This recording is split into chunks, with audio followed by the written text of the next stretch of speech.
안녕하세요. 오늘은 문제가 문제야 라는 주제로 여러분과 함께 생각을 나눠보는 시간을 갖도록 하겠습니다. 이 주제는 읽기에 따라 그 의미가 달라질 수 있는데요.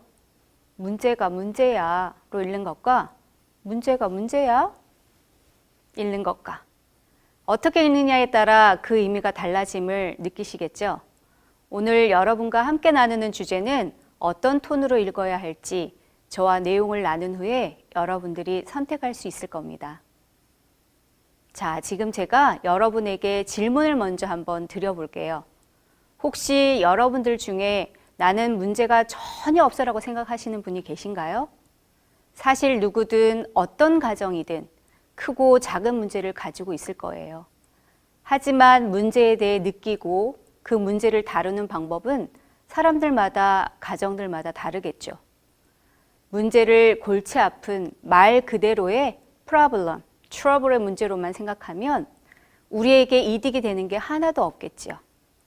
하지만 대부분의 성공적인 가정과 성공적인 사람들은 문제를 효과적으로 처리할 수 있습니다. 그들은 대체로 가정의 안과 밖에서 그리고 어려서부터 어른이 될 때까지 여러 가지 문제들을 만나고 처리하면서 그 과정을 통해 중요한 것을 배웠을 것입니다. 문제라는 것은 자녀가 알아두어야 할 많은 것을 가르쳐주는 큰 자원이 될 수 있습니다.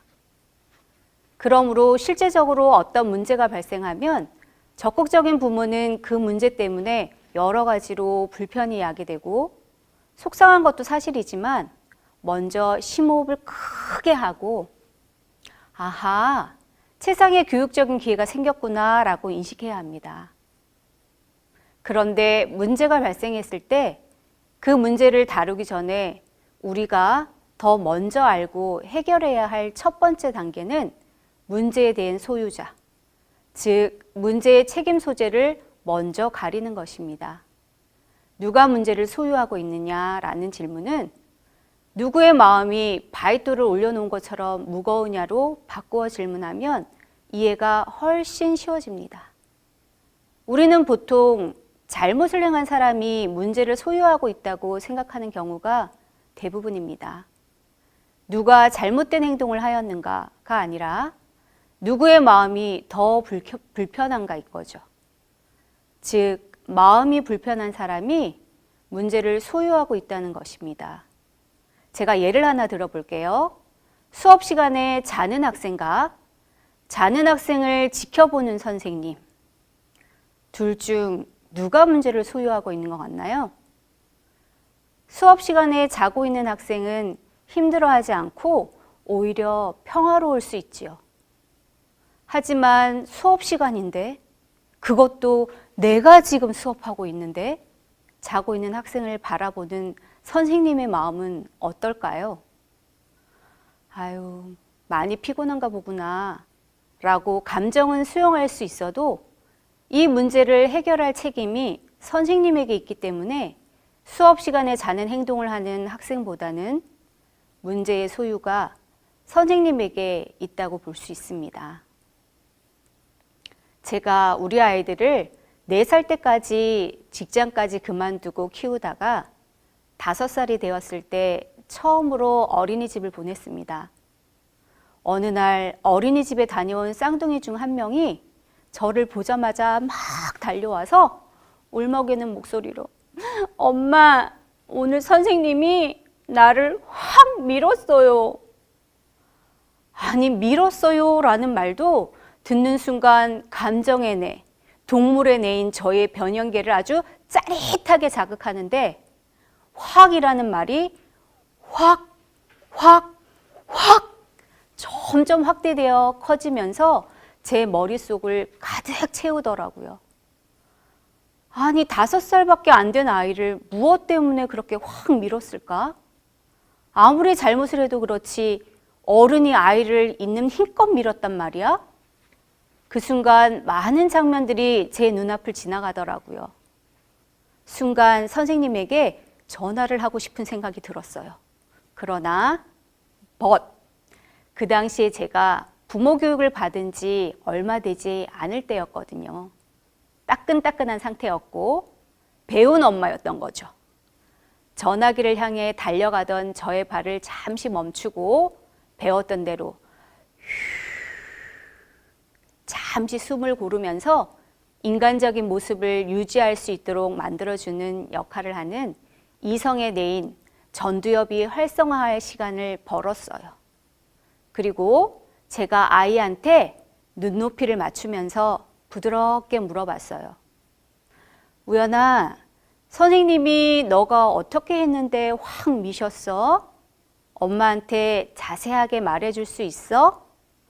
아이는 여전히 화가 난다는 듯이 목소리를 키우며 저한테 설명을 하기 시작했어요. 선생님이 내가 친구들하고 신나게 놀고 있는데 아빠가 데리러 오셨다고 빨리 가라고 나를 확 밀었어요.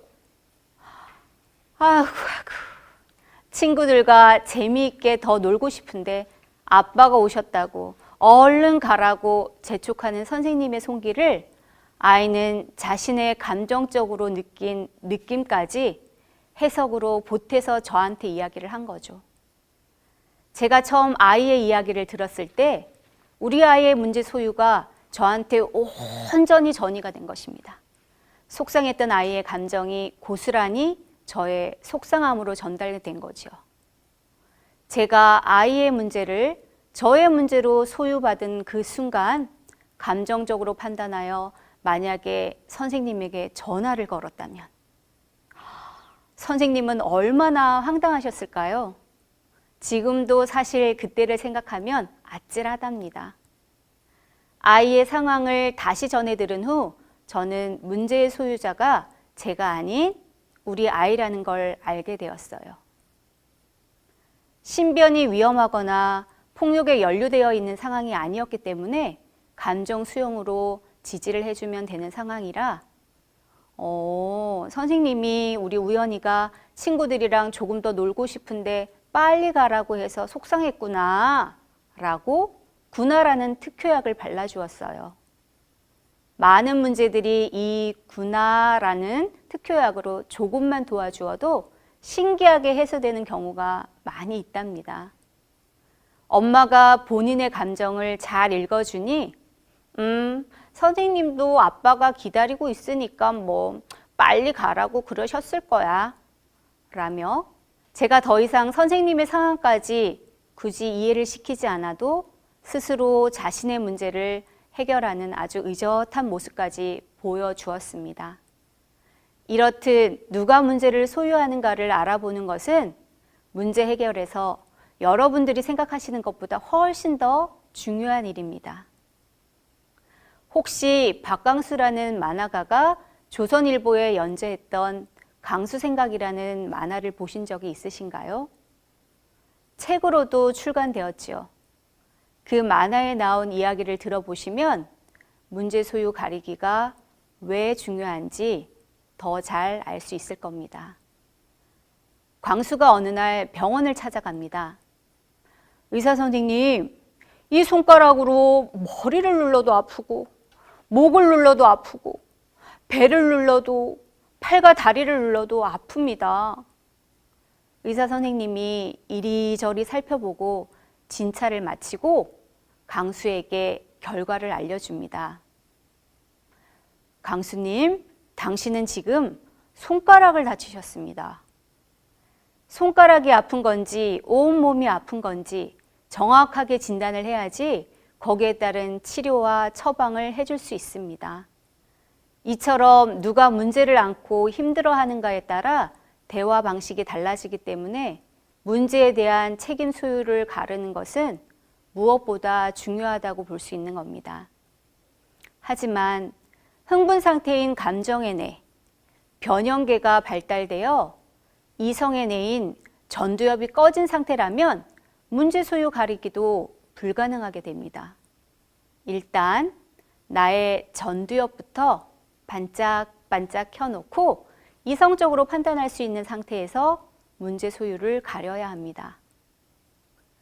누가 문제를 소유하고 있는가를 알아보기 위해서는 다음과 같은 상황을 잘 이해해야 합니다. 문제 행동이 직접적으로 누구에게 영향을 미치는지, 누가 문제를 제기하고 불평을 하는지, 똑같은 문제가 발생하더라도 불평을 하는 사람과 그렇지 않은 사람이 있기 때문에 대개는 불평하는 사람이 그 문제를 소유한다고 보시면 됩니다. 문제가 건강, 안전, 가족의 규칙, 가치관 등과 관련이 되어 있으면 그 문제는 부모가 소유하게 됩니다. 자녀가 문제를 소유하고 있다고 하더라도 자녀가 합리적으로 처리할 만한 나이와 성숙 수준 한계 안에 들어있지 않으면 그 문제 또한 부모가 다루어야 할 책임을 소유하게 됩니다. 늦잠을 자는 경우와 같은 문제는 아이의 나이에 따라 부모의 문제인지 자녀의 문제인지 달라지게 되는 상황 중에 하나입니다. 자, 그럼 몇 가지 예를 한번 보면서 내용을 살펴보도록 하겠습니다. 자, 1번. 자녀가 식당에서 돌아다니며 소란을 피운다. 이 상황에서 문제를 소유한 사람은 누구일까요? 누구의 마음이 더 불편할까요? 그 전에는 식당에서 이런 상황들을 종종 보실 수 있으셨죠? 요즘에는 스마트폰으로 인해 조용한 경우가 많지만요. 스마트폰 중독에 대한 이야기는 다음에 본격적으로 나누기로 하고 지금은 식당에서 소란을 피우는 장면입니다. 네, 이 상황에서 문제의 소유자는 부모입니다. 자녀들이 소란을 피우기 때문에 부모가 공공장소에서 식사하는 것을 방해받고 있고 도덕적인 가치관에도 문제가 있기 때문입니다. 2번, 자녀가 번잡한 거리에서 자전거를 타고 있다. 네, 이것도 부모입니다. 자녀에게 안전수칙을 가르치는 것은 부모의 책임이고 이러한 상황이 자녀에게 안전하지도 않기 때문이죠. 생명에까지 영향을 미칠 수 있는 위험한 상황을 만들 수도 있습니다. 생존할 수 있도록 보호해야 할 부모의 책임이 포함되는 거죠. 3번, 동생이 언니의 허락 없이 불쑥 언니의 방으로 들어간다. 언니가 이해를 하고 잘 받아주면 괜찮은데 싸움으로 번지게 되면 문제가 되는 상황이지요. 이럴 땐 누가 문제를 소유하고 있는 걸까요? 제가 이렇게 물어보면 왠지 부모가 문제를 소유한다고 답하면 안 될 것 같으시죠? 1번, 2번의 답이 부모니까 자녀라고 답해야 될 것 같은데 자녀들이 싸울 수 있는 상황에서 부모가 나서지 않는 것도 아닌 것 같고 여러분들은 어떤 답을 고르셨나요? 정답은 자녀입니다. 형제 간의 관계는 부모의 간섭을 받지 않고서도 자기들끼리 서로 발전시켜 나가야 합니다. 서로 사이좋게 지낼 수 있는 방법을 배울 필요가 있기 때문입니다. 자녀들이 다툴 때 부모들은 자녀들의 문제를 부모들의 문제로 전이시키는 경우가 많습니다. 그리고 이로 인해 우리 부모가 차별한다고 느끼는 경험을 하는 경우가 생기게 되는 것입니다. 신체적으로 위험한 상황까지 가는 혈투의 현장이 되는 경우가 아니라면 자녀들에게 기회를 주는 것이 더 효과적인 방법이라고 할 수 있습니다. 자, 이제 하나 더. 만약 자녀가 학교 수업을 제대로 따라가지 못한다면 이것은 누구에게 문제가 있는 걸까요? 이 문제는 부모와 자녀 모두 문제에 대한 책임이 있습니다. 학교에서 공부를 하는 것은 자녀의 책임이지만 자녀가 학교 생활에 어려움을 겪는다면 부모가 개입할 권리와 책임이 있기 때문입니다. 등수를 올리기 위한 성취의 문제와는 좀 다른 개념입니다. 이와 같은 경우는 부모가 훈육과 지지를 통해 자녀의 학업 지도를 도와주는데 목표를 두어야 한다는 것입니다. 이렇게 문제 소유 가르기를 제대로 하게 되면 문제 소유자가 누구인지에 따라 해결 방법을 찾을 수 있게 됩니다. 부모가 문제를 소유하게 되면 명령하고 지시하고 충고하고 판단하고 신문하고 옆집 친구와 비교하는 등의 걸림돌이 되는 의사소통이 아닌, 같은이 아닌 아닌입니다. 여러분들이 익숙하게 하시는 걸림돌이 되는 의사소통이 아닌 감정을 코칭하는 적극적인 의사소통을 통한 합리적인 훈육을 통해 문제를 해결할 수 있고, 자녀가 문제를 소유하게 되면 감정을 수용하면서 지지와 격려를 통해 해결을 하며, 부모와 자녀가 문제를 공유하게 되는 경우는 훈육과 지지를 효율적으로 활용하면서 문제를 해결할 수 있습니다. 오늘날 우리 자녀들은 자기 생활의 모든 측면을 간섭하려는 부모에게 아주 매우 민감하게 반응합니다. 반대로 어떤 부모는 자녀가 안고 있는 문제를 부모 자신의 문제로 떠안는 경우도 많습니다. 이로 인해 전자는 사춘기가 되었을 때 엄마와 장미 전쟁을 치르게 되고, 후자는 자녀 주위를 맴돌며 자녀의 일거수일투족을 일일이 간섭하는 헬리콥터맘이 될 수 있는 상황이지요. 자, 제 지인 중에 한 분이 아들 하나를 키우고 계시는데, 이 아이는 원래 쌍둥이였어요. 6개월 때쯤 한 명이 사산이 되어 나머지 아이도 위험할 수 있으니 포기하라는 의사 선생님의 권유를 받았다고 합니다. 그래도 포기할 수 없어 태어날 때까지 병원에 입원해 고스란히 누워서만 지내며 이 아이를 잘 지켜 낳았다고 합니다. 얼마나 소중하고 얼마나 귀하겠습니까? 정말로 정도 많고 봉사도 많이 하시는 분인데요. 자녀와 관련된 정말 조그마한 일만 생기면 이 엄마는 아이의 모든 감정과 느낌을 그대로 전이받아 모든 문제를 본인이 해결하려고 합니다. 어렸을 때는 엄마가 모든 일의 해결사가 되어 자신의 일을 척척척 처리해 주시니 이 아이는 천군만마를 얻은 듯한 기분이었겠죠. 하지만 고학년이 되어가면서 엄마의 이런 관심이 부담스럽고 지나친 간섭으로 느껴지기 시작했겠지요. 친구들 사이에서도 당연히 문제가 발생을 했고요. 어느 날 이 아이가 베개를 하나 들고 오더니, 엄마, 오늘부터 이 베개를 제 동생이라 생각하시고 저에게 관심을 좀 덜 가져주세요 하더랍니다. 이 이후로 이분이 부모 교육과 코칭을 받으시면서 지금은 달라진 모습을 보이고 계시는데요.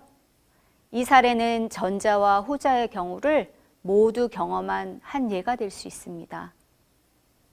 이제부터 여러분들은 문제를 소유한 사람이 그 문제를 해결할 책임이 있다는 것을 알려주시고, 자녀가 문제를 소유하면 지지를 통해 상호 협력하는 협동심을 함양시킬 좋은 기회, 부모가 문제를 소유하면 훈육을 통해 책임감을 함양시킬 좋은 기회로 삼으시길 바랍니다.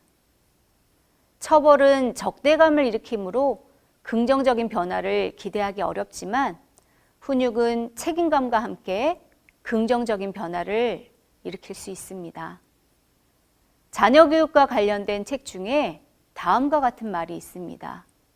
모든 잘못, 모든 결정, 모든 곤란을 정복할 때마다 그것은 더욱 좋고 더욱 높은 일을 위한 디딤돌이 된다는 사실을 아이들에게 가르쳐야 한다.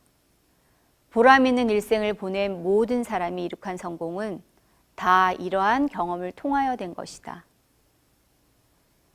하늘 높이 나르는 새에게 있어 날개는 너무나 무거우나 그로 인해 그 새는 날 수 있고, 배는 그 돛이 무거우나 그로 인해 멀리 항해할 수 있는 것입니다. 문제를 문제로 보지 않고 상호 존중, 협동심, 책임감 등의 품성을 함양할 좋은 기회로 삼는다면 이미 문제는 문제가 아니라 어쩌면 매력이 될 수 있습니다. 자, 그럼 어떤 억양으로 우리의 주제를 읽어야 하는지 아시겠지요? 사실 이렇게 부모 교육을 받아도 실제로 문제가 발생하면 우리의 전두엽을 활성화시키고 이성적으로 문제에 대한 소유자를 가리는 일은 말처럼 쉬운 일이 아닐 거예요. 반복적인 연습과 노력이 정말로 필요한 일입니다. 마지막으로 처음에 말씀드렸던 적극적인 부모가 문제를 대면했을 때 해야 할 일을 다 같이 한번 연습해보고 마무리하도록 하겠습니다. 자, 전두엽이 활성화될 수 있도록 크게 심호흡을 하시고 자, 저를 한번 따라해 보세요. 아하, 최상의 교육적인 기회가 생겼구나. 다음 시간에는 강점에 주목하기라는 주제로 여러분들과 내용을 나눠보도록 하겠습니다. 감사합니다.